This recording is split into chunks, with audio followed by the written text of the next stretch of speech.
দেখুন, একদিকে বিজেপি তৃণমূলকে ভোট চোর প্রমাণ করতে চাইছে, অন্যদিকে তৃণমূল আবার নিজেদের এসআইআরে বাদ যাওয়া মানুষের মাসিহা প্রমাণ করতে চাইছে। এই দুয়ের মাঝখানে বামেরা প্রথম থেকেই রাজ্য জুড়ে জাল ভোটার বাদ দিতে চাইছে, আবার এই এসআইআরের বিরোধিতাও করছে। একেবারে পলিট ব্যুরোর বিবৃতি জারি হয়েছে। আমার পরের বক্তা শতরূপের কাছে আসব, যে এসআইআরের পক্ষে বিপক্ষেও যেভাবে দ্রুত মেরুকরণ হচ্ছে, তাতে বামেদের ভূমিকা কি দাঁড়িয়েছে।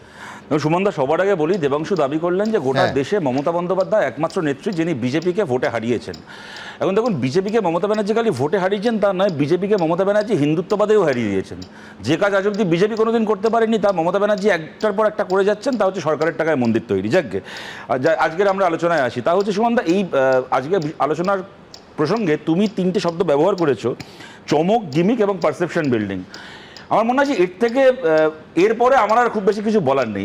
এক্স্যাক্টলি এটাই হচ্ছে ঘটনা। এই যেটা আমরা দেখছি, এটা হচ্ছে একটা চমকের রাজনীতি, গিমিকের রাজনীতি, পারসেপশন বিল্ডিংয়ের চেষ্টা। তার জন্য মমতা ব্যানার্জিকে দোষও দিচ্ছি না। একজন রাজনৈতিক নেত্রী, তিনি চেষ্টা করবেনই তার মতো করে পারসেপশন তৈরি করতে, এটা কোনো অন্যায় বা অপরাধও নয়। কিন্তু তার থেকে বেশি এই সমস্ত চিঠি চাপাটিকে সিরিয়াসলি নেওয়ার কোনো কারণ আছে বলে মনে হয় না। এই কারণে না, আপনি আজকে চিঠি দিয়ে বলছেন এসআইআর বন্ধ করতে। আরে পশ্চিমবাংলা এসআইআরটা হচ্ছে কীভাবে তাই তো বুঝতে পারছি না।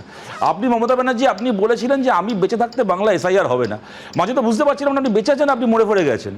আপনিও বেঁচে আছেন, এদিকে এসআইআর হয়ে শেষ হয়ে গেল। আপনি বলেছিলেন যে আপনি থাকতে বাংলা এসআইআর হবে না, আর আপনার দলের একটার পর একটা, মদন মিত্র থেকে শুরু করে চন্দ্রিমা ভট্টাচার্য, আপনার দলের একটার পর এক নেতা, এমএলএ, মন্ত্রী, তারা বাড়িতে বিএলও আসছে, বিএলওদের থেকে এসআইআর এর ফর্ম নিয়ে বিএলওর সঙ্গে ছবি তুলে ফেসবুকে পোস্ট করছে। এইটা হচ্ছে আপনার এসআইআর, আপনি বেঁচে থাকতে নাকি পশ্চিমবাংলায় হবে না। তারপরে সব হয়ে গেল, এখন আপনি বলছেন সুপ্রিম কোর্টে গিয়ে নাকি আপনি আবার মামলা লড়বেন।